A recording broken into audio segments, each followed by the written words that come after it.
Ready থাকো, যাদের পাকা বাড়ি থাকা সত্ত্বেও আবাস যোজনার বাড়ির টাকা মানে আবাস যোজনার বাড়ির টাকা নিয়েছো, তাদের খুব তাড়াতাড়ি তাদের বাড়িতে নোটিশ যাবে টাকা ফেরত দেওয়ার জন্য। তো টাকা পয়সা রেডি করে নাও, যাদের পাকা বাড়ি ছিল তারা অযোগ্য তবুও ঘর নিয়েছো, তাদের টাকা ফেরত দিতে হবে খুব তাড়াতাড়ি।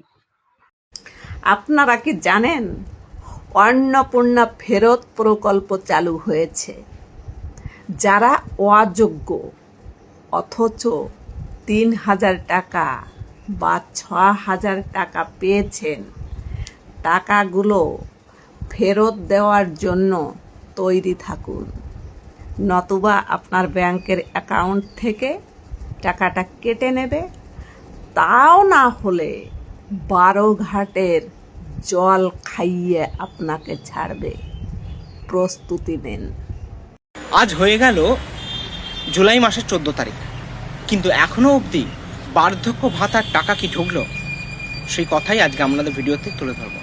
দেখুন, বিগত বেশ কিছু ভিডিও আমি ছেড়েছি বার্ধক্য ভাতা নিয়ে, এবং এই বার্ধক্য ভাতা নিয়ে বিভিন্ন ভিডিও ছাড়া এবং পার্সোনালি আমি তার সাথে যুক্ত থাকার কারণে বেশ কিছু তথ্য জানতে পারি। বর্তমানে স্ট্যাটাস অনেকের দেখাচ্ছে অ্যাপ্রুভড, অনেকের দেখাচ্ছে নন অ্যাপ্রুভড, অনেকের দেখাচ্ছে ইনকোয়ারি, তো বিভিন্ন ধরন দেখাচ্ছে। এবং যারা আগে টাকা পেতেন তারা এমনকি জুন মাসের টাকাটাও পেয়েছেন, এই জুনবাসী মে মাসের টাকাটাও পেয়েছেন। তাদের আগে ওই অর্থবর্ষটা দেখাতো ২০০৫ এপ্রিল মাস, জুলাই মাস, কোন মাসে দেখাতে দিত। বর্তমানে সমর্থ যে ওয়েবসাইটে, সেখানে গিয়ে আমরা যখন স্ট্যাটাস চেক করছি দেখি সেখানে কিন্তু সেই অর্থবর্ষ আর শো করছে না। হয়তো অ্যাপ্রুভড দেখাচ্ছে, কিন্তু যে অর্থবর্ষ শো করছে না। দেখুন, এখানে কিন্তু একটা বড় সড়ো প্রশ্ন হয়ে দাঁড়াচ্ছে। সরকার পক্ষ কী করতে চাইছে সেটা ভালোভাবে ক্ল্যারিফাই হচ্ছে না। তারা কি আদৌ টাকাটা কবে দেবে বা দেবে না, কিংবা কিভাবে দেবে, কিছুই বোঝা যাচ্ছে না। কারণ সঠিক তথ্য তারা কিছু এখনও অবধি দেয়নি।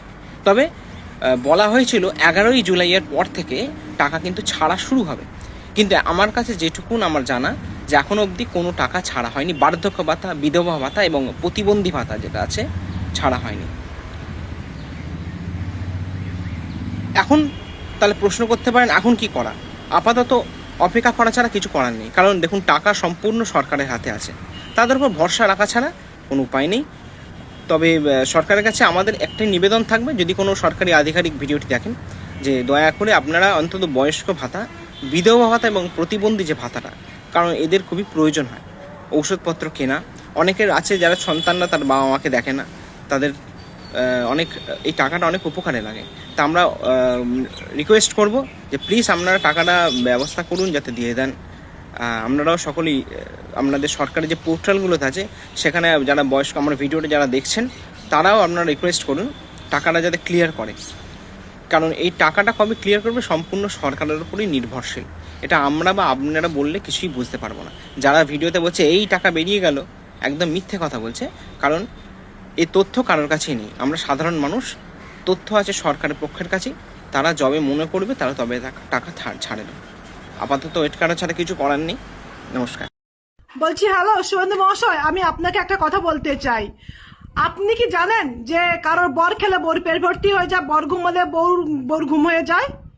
কোনোদিন হয় না, কারণ দুটো মানুষ আলাদা। আর আমি একটা দেশের নাগরিক, আমার বরের হিসেব নিয়ে আমাকে হিসেব হচ্ছে না, ওনাকেও একটা হিসেব হচ্ছে, আমারও একটা হিসেব। তাছাড়াও উনি ভোট দিলে আমার ভোটটা হচ্ছে না, আমাকেও লাইনে দাঁড়িয়ে যথারীতি ভোট দিতে হচ্ছে। তাহলে উনার যা কিছু হবে তার জন্য আমি কেন সুবিধা পাবো না? উনি শৈশব নষ্ট করে যেই সময়টা সবাই লাড়ালাপ্পা করে বেকার হয়েছে, মেয়ের পিছনে ছুটে পড়াশোনা না করে, আর উনি সেই সময়টা পড়াশোনা করে সে যেই চাকরি হোক, ৫ টাকা চাকরি হলো করছে, তার জন্য ওই সুযোগ পাবে না, তাও মানছি। কিন্তু আমি কেন পাবো না? আর একটা কথা বলি, আমি চাকরিওয়ালা ছেলেকে বিয়ে হতে একটা যোগ্যতা লাগে, সেই যোগ্যতাও সবার হয় না, তাই সেটা চাকরিওয়ালাকে বিয়ে হতে পারে না। তো তার জন্য আমাকে পড়তে হয়েছে, আমাকে সুন্দরী হতে হয়েছে।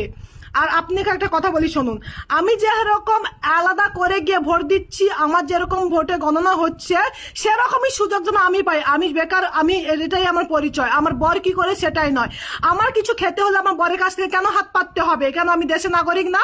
তাছাড়াও যারা অন্নপূর্ণা ভান্ডার পাচ্ছে তাদের জন্য কি বাজার আপনারা আলাদা করেছেন? আমি আর যারা অন্নপূর্ণা ভান্ডার পাচ্ছে তারা যে টাকা দিয়ে বাজার করছে, যেই জিনিসটা যেই টাকা দিয়ে কিনছে আমাকেও সেই মূল্য দিয়ে কিনতে হচ্ছে। কেন কিনতে হচ্ছে? আমি তো অন্নপূর্ণা ভান্ডার পাচ্ছি না, আমার টাকা নিয়ে ওকে অন্নপূর্ণা ভান্ডার দেওয়া হচ্ছে, তাহলে আমি ওই বাজারটা ওই মূল্য দিয়ে কেন কিনবো? তাছাড়া যারা আয়ুষ্মান কার্ড করছে তাদের ক্ষমতা নেই, তারা যাচ্ছে বাইরে, মহারাষ্ট্রে, ব্যাঙ্গালোর, উড়িষ্যা, তাছাড়া বাইরে চিকিৎসা করতে।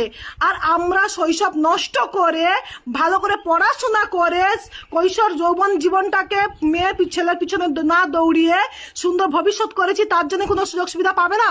এটা কিসের? সাধারণ মানুষের জন্য ভোট হয় না কেন? তাহলে তাহলে চাকরিওয়ালারা কেন ভোট দেয়? চাকরিওয়ালারা সুযোগ পাবে না, ঠিক আছে, আমি কেন পাবো না? আমার কি দোষ আছে এখানে? আমাকে কি ভোট দিতে হচ্ছে না? না আমাকে সেই মূল্য জিনিস কিনতে হচ্ছে না? আমি যদি আমার মাকে বাবাকে একটা কিছু ফল কিনে দিই, আমার বরকে বলবো হাত পাতবো কেন? আমার বরের মা বাবা কিছু বলবে না? বলবে না যে আমার ছেলের টাকা নিয়ে কেন তোমার মা বাবাকে খাবার দিচ্ছ? তাই বলছে আপনি জবাবটা দিন, আপনার ক্ষমতা থাকলে জবাবটা আমার সামনে এসে দেবেন।